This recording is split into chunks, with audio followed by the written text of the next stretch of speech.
Perawat ayahku.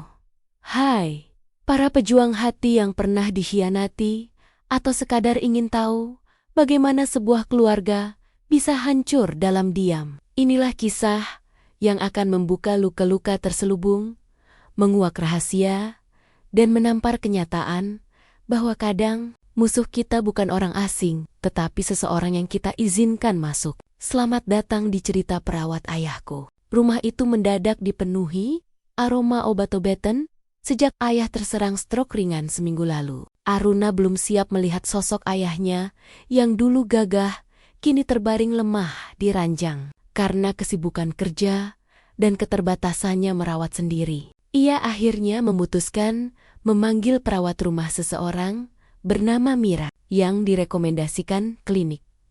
Ketika Mira datang untuk pertama kalinya, Aruna sempat tertegun. Perawat itu tampak lembut, dengan senyum kecil yang menenangkan siapa saja yang melihatnya. Nada bicaranya halus, gerakannya teratur, dan ia memperlakukan ayah seolah sudah mengenalnya lama. Jangan khawatir Bu Aruna, saya akan jagakan beliau, ucapnya, sambil merapikan selimut ayah dengan sentuhan yang begitu hati-hati, hampir seperti kasih sayang.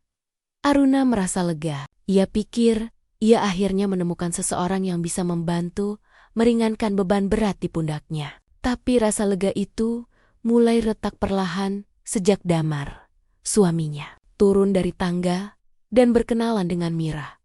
Ada jeda kecil, sangat kecil, tapi cukup membuat Aruna merinding ketika pandangan Mira dan Damar bertemu. Seolah keduanya saling mengenali. Mira tersenyum sedikit lebih lebar. Damar, yang biasanya cuek, tiba-tiba bersikap terlalu sopan, terlalu ramah. Kalau butuh apa-apa, bilang saja, ujar Damar. Mungkin terlalu banyak menawarkan. Mira mengangguk. Tatapannya menempel pada Damar sedetik terlalu lama sebelum kembali bekerja. Aruna hanya diam, mencoba menepis pikirannya sendiri. Mungkin ia terlalu lelah. Mungkin ia hanya sensitif karena kondisi ayah. Tapi entah mengapa, dada Aruna terasa dingin. Sejak hari itu, kehadiran Mira bukan hanya merawat ayah. Ia membawa sesuatu yang tidak bisa Aruna jelaskan, sebuah getaran halus, samar, tetapi meresahkan. Dan Aruna belum tahu bahwa kedatangan Mira akan menjadi awal kehancuran rumahnya. Sejak kedatangan Mira, ada sesuatu di rumah itu yang berubah halus, kecil, tapi menusuk. Aruna awalnya menutup mata, menganggap semua hanya rasa curiga yang muncul karena stres merawat ayah. Namun semakin hari, ia tak bisa mengabaikannya. Damar, yang biasanya malas keluar rumah setelah pulang kerja, kini selalu menawarkan diri mengantar Mira pulang. Sekalian lewat, katanya, setiap kali Aruna bertanya. Padahal, arah rumah Mira jelas-jelas berlawanan dengan kantor Damar yang lebih mengganggu. Mira selalu menyambut tawaran itu dengan senyum lebar dan tatapan yang terlalu hangat. Terima kasih Pak Damar. Repot sekali, ucap Mira dengan suara manis. Dan Damar hanya tertawa kecil, seolah merasa senang bisa direpotkan. Aruna mulai memperhatikan cara Mira memanggil nama suaminya terlalu lembut, terlalu akrab. Bahkan cara Mira menyentuh lengan Damar ketika meminta bantuan terasa tidak wajar. Sentuhan ringan hanya sepersekian detik, tapi cukup lama untuk membuat Aruna merasa dadanya menegang. Hingga suatu malam, ketika Aruna turun untuk mengambil air, ia melihat bayangan dua orang di ruang tamu. Lampu sengaja diredupkan demi kenyamanan ayah, sehingga siluet mereka tampak jelas di dinding. Damar dan Mira berdiri terlalu dekat. Aruna menahan napas. Dari ruang tamu terdengar tawa kecil suara Mira, pelan dan intim. Bukan tawa yang biasanya ia dengar saat bekerja. Tawa yang hanya dihasilkan oleh seseorang yang merasa sedang diperhatikan orang yang ia suka. Langkah Aruna terhenti. Ia berdiri di tangga cukup lama, mendengarkan bisik-bisik samar yang tidak ia mengerti. Tetapi hatinya mengerti, tubuhnya mengerti. Ada yang salah. Ada yang sedang tidak jujur. Ketika ia muncul di ruang tamu, Mira cepat menjauh. Damar pura-pura merapikan majalah. Keduanya seolah tidak melakukan apa-apa. Tapi Aruna melihatnya bayangan itu tidak bisa membohongi. Aruna menelan ludah, berusaha tersenyum. Tapi dadanya terasa sesak. Malam itu ia baru sadar. Apa yang semula tampak kecil, mulai tumbuh menjadi sesuatu yang mengkhawatirkan. Tangan Aruna gemetar saat memutar rekaman dari kamera kecil yang ia pasang diam-diam di sudut ruang tengah. Awalnya, ia hanya ingin memastikan kondisi ayah tetap terpantau ketika ia harus keluar membeli obat. Namun detik-detik pertama rekaman itu sudah membuat napasnya tercekat. Mira muncul lebih dulu, menunduk seolah sedang merapikan selimut ayah. Lalu Damar masuk, membawa segelas air. Mereka bicara pelan terlalu dekat. Dan kemudian adegan itu terjadi. Damar menatap Mira begitu lama. Dan Mira membalasnya dengan senyum tipis yang bahkan tidak terlihat seperti senyum seorang wanita yang jatuh cinta. Lebih seperti seseorang yang sedang memenangkan permainan. Lalu bibir mereka bertemu tanpa ragu, tanpa penyesalan. Di rumahnya, di depan ayahnya yang sakit, Aruna menutup mulutnya, menahan isak. Tubuhnya panas dingin. Ia ingin marah, ingin menjerit tapi justru terdiam, membeku oleh rasa sakit yang terlalu dalam. Saat ia kembali menatap layar, ia memperhatikan sesuatu yang sebelumnya luput. Mira melirik ke arah kamera langsung ke lensa kecil itu sebelum kembali mencium Damar. Tatapan itu bukan tatapan orang yang takut ketahuan. Tatapan itu seperti pesan, seolah Mira tahu ia sedang diawasi. Dan senyum miring yang muncul di ujung bibirnya bukan senyum seorang wanita yang sedang jatuh cinta pada suami orang. Itu senyum seseorang yang sedang menyaksikan rencananya berjalan sempurna. Untuk pertama kalinya, Aruna merasakan sesuatu yang lebih kuat dari patah hati. Ketakutan. Ada motif lain di balik semua ini. Sesuatu yang lebih gelap dari sekadar perselingkuhan. Aruna menunggu Damar pulang dengan hati yang digerogoti amarah. Begitu suaminya membuka pintu, ia langsung menunjukkan rekaman itu tanpa sepatah kata pun. Damar membeku, wajahnya pucat. Lalu, seperti orang yang kehilangan kendali atas dirinya sendiri, ia mulai berdalih. Itu tidak seperti yang kamu pikirkan, Ran. Aruna menatapnya tanpa berkedip. Kamu mencium perawat ayahku. Dan apalagi yang harus kupikirkan? Damar menghela napas panjang, mengusap wajahnya. Aku hilaf. Dia yang mulai. Aku terjebak. Tapi saat Aruna menekan lebih jauh, ia mendapati kebingungan lain. Damar kembali menyangkal. Kami tidak ada apa-apa. Kamu mengada-ada. Suaranya naik ketakutan, bukan marah. Perubahan sikap itu memecahkan ketenangan Aruna. Kenapa kamu tidak bisa konsisten? Kamu bohong. Dan Damar terdiam. Matanya seperti menyimpan sesuatu yang ia takuti untuk diucapkan. Keesokan paginya, Aruna memilih bertanya langsung pada Mira. Ia menemui perawat itu di kamar ayah yang sedang tidur. Mira merapikan selimut dengan gerakan halus, lalu menoleh perlahan. Begitu Aruna bertanya dengan suara serak. Kenapa kamu lakukan ini? Apa salahku? Apa salah keluargaku? Mira memandangnya dengan mata tenang yang entah kenapa membuat jantung Aruna menciut. Kemudian sebuah senyum dingin muncul, bukan sinis, bukan angkuh, tapi puas. Kadang, ujar Mira pelan, seakan bercerita pada pasien yang sudah tak bisa mendengar. Membalas dendam itu butuh waktu bertahun-tahun, Bu. Aruna terpaku. Dendam apa? Mira hanya menatapnya lama. Bibirnya melengkung samar, seperti menikmati kebingungan Aruna kalau waktunya tepat. Ibu pasti tahu. Tanpa menunggu jawaban, Mira berbalik menyeka keringat di dahi ayah, meninggalkan Aruna dengan dada yang berdebar kacau. Dendam terhadap siapa? Keluarganya? Keluarganya, ayahnya, atau dirinya? Untuk pertama kalinya, Aruna sadar ia tidak berhadapan dengan orang ketiga biasa. Ada rahasia lama yang sedang dibuka perlahan dan Mira adalah seseorang yang sudah mempersiapkan segala sesuatunya jauh sebelum ia menginjak rumah ini. Pagi itu, Aruna membereskan kamar ayah sambil menahan tekanan di kepalanya. Malam sebelumnya, ia hampir tidak tidur kata-kata. Mira terus terngiang di telinganya. Dendam untuk apa? Untuk siapa? Ketika membuka laci kecil di sisi ranjang, Aruna menemukan beberapa obat yang sudah kadaluarsa, surat-surat lama, dan sebuah amplop coklat tipis yang tampak lusuh. Amplop itu tidak diberi nama.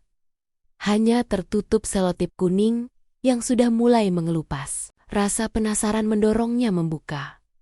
Di dalamnya hanya ada satu foto.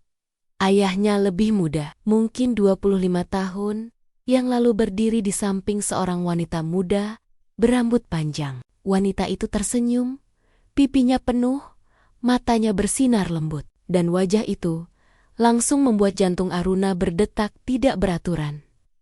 Mira, garis wajahnya sama, sorot matanya sama, bahkan senyumnya. Senyum dingin yang kemarin ia tunjukkan. Tangan Aruna bergetar saat ia membalik foto itu. Di bagian belakang ada tulisan tangan ayahnya rapi, tapi goyah, seolah ia menulisnya dengan penuh penyesalan. Untuk anakku, Mira, maafkan ayah. Aruna menatap tulisan itu berkali-kali, berharap ia salah baca. Namun huruf-huruf itu tetap sama, tetap menusuk, tetap menghancurkan. Anakku, Mira, Aruna berbisik tanpa suara.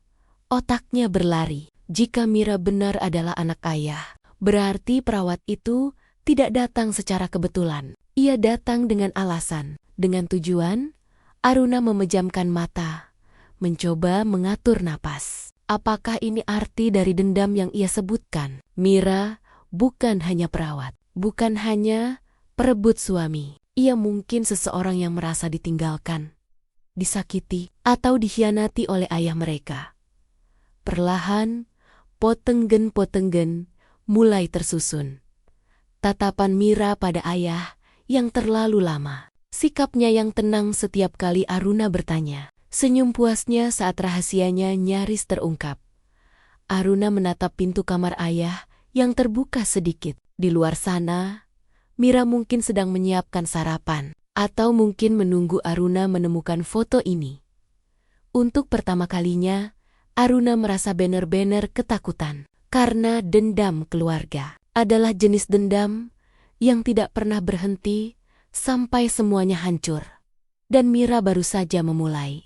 Aruna duduk di samping ranjang, memandangi ayah yang terbaring lemah. Foto itu ia letakkan di pangkuan. Dan sejak ayah terbangun, Aruna tidak bisa menahan diri lagi. Ayah, siapa Mira? Suaranya bergetar. Lebih mirip isakan yang dipaksa tegar. Ayah terdiam. Sejenak Aruna pikir, ayah pura-pura tidak mendengar. Tapi kemudian, bahu tua itu bergetar kecil. Bibirnya membuka pelan, penuh rasa bersalah. Ayah berharap kamu tidak pernah tahu. Gumamnya lemah. Aruna menunggu. Jantungnya berdebar seperti mau pecah. Ayah menatap langit-langit, seolah masa lalu tampak di sana. Waktu ayah muda. Ayah pernah mencintai seorang perempuan, namanya Raras. Ia baik, lembut, setia. Napas ayah tersengal. Tapi ayah bodoh. Ayah meninggalkannya karena pekerjaan. Karena keluarga ayah tidak setuju. Karena ayah pengecut. Aruna mendengar suaranya sendiri berbisik, "Ibu Mira." Ayah mengangguk perlahan. Air mata mengalir dari sudut matanya. Setelah ayah pergi, hidup Raras hancur. Ia sakit, kehilangan pekerjaan. Lalu terlilit utang. Suara ayah pecah. Dia meninggal. Ran meninggal sendirian. Dan Mira kecil melihat semuanya. Melihat ibunya jatuh runtuh sedikit demi sedikit. Aruna menutup mulutnya. Syok membuat tubuhnya kaku. Ayah baru tahu bertahan-tahan kemudian. Tapi semuanya sudah terlambat. Ayah memandang foto yang masih bergetar di tangan Aruna. Mira, dia punya hak untuk marah. Ayah tahu itu. Dia berjanji membalas dendam. Ayah hanya tidak pernah menyangka dia akan datang sampai sejauh ini. Keheningan menyerbu ruangan. Berat, menyesakkan. Aruna kini mengerti. Mira tidak ingin cinta Damar. Tidak menginginkan perhatian ayah. Yang ia inginkan hanyalah penghancuran keluarga Aruna. Bagian demi bagian, mendapatkan Damar hanyalah langkah pertama. Menusuk Aruna dari sisi yang paling ia percayai. Merasuki rumah mereka perlahan, sambil menyamar sebagai penyelamat. Aruna menatap ayah. Hatinya hancur oleh dua rasa. Marah pada Mira dan kecewa pada ayah. Tapi satu hal kini jelas. Ini bukan lagi sekadar perselingkuhan. Ini adalah perang lama warisan dosa. Generasi sebelumnya yang kini jatuh di bahu Aruna dan Mira sudah terlalu dalam untuk berhenti sekarang. Damar duduk di ruang kerja dengan kepala tertunduk. Kedua tangannya saling meremas seperti orang yang ingin menghilang dari dunia. Aruna berdiri di ambang pintu, menatap suaminya dengan campuran marah dan bingung. "Kenapa kamu bisa sejauh itu, Dan?" Suaranya pelan tetapi menusuk. Damar menutup mata. Ia terlihat hancur, bukan seperti pria yang sedang jatuh cinta, melainkan pria yang sedang disudutkan. "Aku tidak mencintai dia, Run," katanya lirih. "Aku bahkan takut melihat wajahnya setiap kali dia muncul." Aruna mengerutkan kening. "Lalu, kenapa kamu lakukan? Kenapa kamu menuruti dia?" Damar menghela napas panjang, seperti menanggung beban yang tak pernah ia ungkapkan. "Mira datang padaku 3 minggu setelah mulai bekerja. Dia bilang, dia tahu tentang masa lalu ayah, tentang ibunya, tentang semuanya." Aruna merasa dadanya ditarik kuat-kuat. "Dia mengancammu?" Damar mengangguk. "Dia bilang kalau aku tidak mengikuti permintaannya, dia akan buka semuanya ke publik. Media, tetangga, tempat kerja ayah. Dia bilang dia ingin semua orang tahu laki-laki macam apa ayahmu dulu, dan betapa keluarga kita hidup dari kebohongan." Arul memejamkan mata, bukan karena kaget, tetapi karena sakit. "Tapi, kamu tetap punya pilihan, Dan?" "Tidak, Aruna." Damar berdiri, suaranya pecah. "Kalau itu terjadi, ayahmu bisa stres berat, bisa jatuh sakit lagi. Aku tidak mau jadi orang yang memicu itu." Hening panjang menyelimuti ruangan. Damar menatap lantai. Suaranya lebih pelan, hampir seperti anak kecil yang ketakutan. "Yang Mira ingin bukan aku, tapi kontrol, kekuasaan. Dia ingin aku tunduk, agar dia bisa perlahan-lahan menghancurkan keluarga kita dari dalam." Aruna merasakan bulu kuduknya berdiri. Semua mulai masuk akal. Tatapan Mira, senyum liciknya, cara ia selalu muncul di dekat Damar, bukan menggoda, tapi mengikat. "Mira bilang," lanjut Damar dengan suara parau, "dia ingin aku merasakan ketakutan yang sama seperti dia saat kecil, saat ibunya ditinggalkan tanpa penjelasan." Aruna menjadi kaku. Damar menatapnya, mata penuh rasa bersalah. Aku terjebak, Run. Setiap kali aku mencoba menghindar, dia mengancam lagi. Dia tahu titik lemah keluarga kita." Aruna akhirnya mengerti. Damar bukan korban nafsu, melainkan korban permainan psikologis yang dirancang dengan sempurna. Mira menjebak Damar bukan karena ingin memilikinya, melainkan agar luka masa lalu ibunya terbalas dengan merobek keluarga Aruna sedikit demi sedikit. Dan kini, Aruna sadar, perang ini lebih besar dari pengkhianatan suami. Ini adalah pertarungan melawan seseorang yang sudah hidup hanya dengan satu tujuan, balas dendam. Langkah Aruna terasa berat saat ia memasuki ruang rawat ayah. Mira sedang duduk di kursi dekat ranjang, mengupas apel dengan ekspresi tenang yang membuat darah Aruna mendidih. Begitu pintu menutup, Aruna tidak membuang waktu. "Kita harus bicara," ujar Aruna tajam. Mira mengangkat alis, seolah ini hanya percakapan ringan. "Tentu, Bu Aruna. Tentang kebohongan keluarga Anda?" Aruna mendekat. "Berhenti, Mira. Apapun yang ayah lakukan dulu, dia sudah menyesal. Kamu sudah cukup menyakiti kami." Mira tertawa, tawa pendek, patah, hampir seperti retakan kaca. "Cukup. 30 tahun ibuku hidup dalam siksaan batin. 30 tahun aku dibesarkan dengan kebencian. Kamu pikir aku bisa berhenti hanya karena kamu meminta?" Aruna menahan diri agar tidak membalas dengan marah. "Tolong, dendammu hanya melahirkan luka baru. Kita bisa cari jalan?" "Tidak ada jalan," potong Mira keras. Matanya berkilat, dingin. "Satu-satunya cara membayar masa lalu adalah dengan menghancurkan masa depan kalian." Ayah yang sedang tertidur gelisah perlahan membuka mata. Mira, jangan lakukan ini," gumamnya lemah. Mira menoleh ke ayah, wajahnya berubah drastis. Bukan sedih, bukan marah, tetapi kosong. "Kau baru bicara sekarang, setelah ibuku mati, setelah hidup kami runtuh." Ayah meraih udara, napasnya tersengal. Mira, maaf, ayah benar-benar menyesal." Nada memohon itu justru membuat Mira terkekeh kecil. Penyesalan tidak menyelamatkan siapapun. Tiba-tiba ayah menggigit bibir, tubuhnya mulai kejang kecil. Aruna panik dan langsung menghampiri. Papa, tenang, tarik napas," katanya sambil meraih tombol panggil perawat. Namun Mira berdiri dengan santai, tidak bergerak sedikit pun. Malah ia menatap kejang ayah seperti sedang menonton adegan teater. "Jangan sentuh apapun," katanya pelan.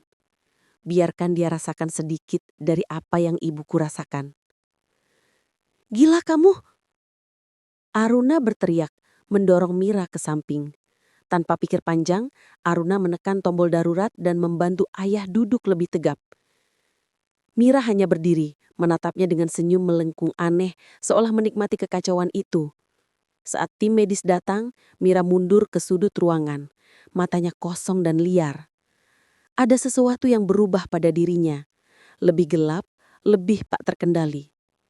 Dalam momen itu, di tengah ayah berjuang bernapas dan perawat berlari membantu, Aruna menyadari satu hal mengerikan. Mira bukan lagi perempuan yang terluka. Ia adalah seseorang yang telah kehilangan batas antara dendam dan kewarasan. Dan seseorang yang terobsesi sampai pada titik itu bisa melakukan apapun. Hari ketika Mira akhirnya dibawa ke kantor polisi, suasana rumah sakit terasa jauh lebih sunyi daripada biasanya. Tidak ada suara langkah lembutnya, tidak ada senyum manis yang selalu tampak palsu, digantikan hanya oleh bisik-bisik ngeri para perawat dan tatapan iba orang-orang yang mendengar kasusnya. Aruna berdiri di lorong, menonton dua petugas menggiring Mira keluar. Perempuan itu tidak memberontak, tidak menangis, tidak mengelak. Ia berjalan dengan tenang, bahkan terlalu tenang untuk seseorang yang baru saja ditangkap. Saat melewati Aruna, ia berhenti. Mata Mira menatap Aruna lurus-lurus, tatapan yang campuran antara api kebencian dan kehancuran batin yang telah lama membusuk. "Kau pikir ini akhirnya?" katanya pelan, hampir seperti bisikan iblis di tengah malam. "Kita belum selesai." Aruna menguatkan diri, meski bulu kuduknya meremang. Selesai atau tidak, Aku sudah memilih caraku sendiri, dan itu bukan hidup dalam dendam sepertimu. Mira hanya senyum miring, dingin, membusuk, tanpa jiwa. Dendam tidak mati, katanya sebelum petugas menariknya pergi. Ketika ketegangan itu mereda, Damar datang memohon. Ia menangis, tangis yang tidak Aruna lihat selama bertahun-tahun pernikahan. Lututnya gemetar, matanya sembab. "Run, maafkan aku. Tolong, aku terjebak. Aku bodoh. Aku takut. Tapi aku mencintaimu. Jangan tinggalkan aku. Aku mohon." Aruna menatap suaminya dengan hati yang terasa seperti kaca retak. Cinta pernah ada di sana? Banyak. Namun luka yang ia terima kini jauh lebih dalam daripada sekedar pengkhianatan. "Aku sudah mencoba bertahan," kata Aruna pelan. "Tapi luka ini bukan sesuatu yang bisa kembali seperti semula." Damar jatuh terduduk. Kedua tangannya menutupi wajahnya. "Hancurkan aku kalau perlu, tapi jangan hancurkan kita," isaknya. Aruna mengeleng-eleng. Air mata mengalir tanpa ia sadari. "Kita sudah hancur, Dam, tapi bukan olehku." Ia menandatangani berkas cerai seminggu kemudian. Tanpa drama, tanpa teriakan. Hanya keheningan yang menggambarkan betapa dalam rasa patahnya. Di balik semua itu, Aruna tahu satu hal. Tidak ada pemenang dalam perang dendam. Tidak Mira, tidak ayah, tidak Damar, tidak dirinya. Mereka semua adalah korban dari masa lalu yang tidak pernah diselesaikan. Dan meski Mira kini ditahan, tatapan terakhirnya terus membayangi Aruna. Seperti janji gelap yang belum selesai. Beberapa minggu setelah semua badai itu berlalu, Aruna memutuskan untuk pindah. Rumah lama, tempat di mana Mira menanamkan ketakutan dan kehancuran, terlalu penuh bayangan untuk ditinggali. Ia menyewa rumah kecil di pinggiran kota, jauh lebih sederhana, namun jauh lebih damai. Ayah dibawa bersamanya. Ruang rawat kecil di rumah baru itu diterangi cahaya matahari pagi yang lembut, sesuatu yang ayah selalu sukai. Setiap hari, Aruna membacakan koran, menyuapi ayah perlahan, dan sesekali menceritakan hal-hal ringan agar tidak memikirkan masa lalu. Ia masih mengingat semuanya. Teriakan, pengkhianatan, tatapan Mira yang terakhir, penuh janji gelap. Namun waktu perlahan mengikis tepi luka itu. Kadang malam-malam tertentu Aruna terbangun dengan napas tersengal, memegang dadanya yang nyeri. Kadang ia merasa marah tanpa tahu kepada siapa tepatnya. Kadang ia ingin membenci ayah, Damar, bahkan dirinya sendiri. Tapi setiap pagi, ia bangun lagi. Setiap hari ia melakukan hal kecil untuk bertahan. Dan pelan-pelan, ia belajar menerima bahwa kesembuhan tidak datang sekaligus. Hingga suatu hari ketika sedang menyapu halaman, seorang tetangga baru lewat sambil tersenyum. "Pagi Bu Aruna, semangat hari ini ya." Ucapan sederhana itu membuat dadanya hangat. Sesaat, ia merasa dunia masih menyimpan ruang untuknya. Ia mulai bekerja kembali dari rumah, membuat jadwal harian untuk merawat ayah, pergi terapi, dan sesekali menuliskan semua perasaannya di buku harian. Menulis membuatnya mengerti satu hal penting. Perselingkuhan yang menghancurkan hidupnya tidak pernah tentang cinta. Itu adalah senjata, alat balas dendam yang digunakan seseorang yang terluka terlalu lama. Aruna menatap bayangan dirinya di kaca jendela. Wajah itu tampak lebih dewasa, lebih tenang, meski ada bekas air mata yang takkan pernah hilang sepenuhnya. Namun ia berdiri kembali, lebih kuat, lebih berhati-hati, dan lebih tahu siapa dirinya. Ia berjanji pada dirinya sendiri. Tidak ada lagi yang boleh menyentuh keluarganya dengan kebencian. Tidak ada lagi yang boleh masuk dan merusak hidupnya. Dan dari reruntuhan cerita yang kelam, Aruna akhirnya melangkah ke bab baru. bukan tanpa luka, tetapi dengan keberanian. Karena beberapa luka tidak harus hilang untuk bisa sembuh. Beberapa luka hanya perlu dipelajari. Kadang pengkhianatan hadir dari orang yang kita percayai, namun memaafkan bukan berarti melupakan. Memaafkan adalah membebaskan diri dari luka dan melanjutkan hidup dengan lebih kuat daripada sebelumnya. Jika kamu suka cerita dramatis, penuh intrik, dan twist tak terduga seperti ini, jangan lupa follow dan dukung terus channel ini. Akan ada banyak kisah panas, pedih, dan emosional lainnya setiap harinya. Sampai jumpa di cerita berikutnya.